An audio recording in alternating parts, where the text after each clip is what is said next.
I welcome any investigation. Let the facts speak for themselves. Wala po akong tinatago. Wala po akong kinakatakutan dahil wala akong kasalanan. Hindi ako sangkot sa anumang anomalya. Ang aking sinumpaang tungkulin ay ang maglingkod sa bayan. At hindi ko po sasayangin yung tiwalang binigay po ng taong bayan sa akin. I am one with the Filipino people in this crusade against corruption. Kasama niyo po ako rito. At hindi po tayo titigil at wag po tayong pumayag na ilihis po ang katotohanan. Kasi pag inilihis po nailihis po ang katotohanan, magulo po yan.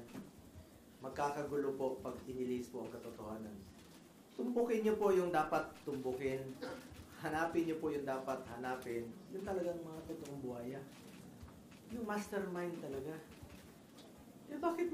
Bakit i-atras ngayon? With all due respect to the Ombudsman, sinusuportahan po natin lahat ng investigasyon. At isa po ang aking masasabi, I do not know the Vizcayas.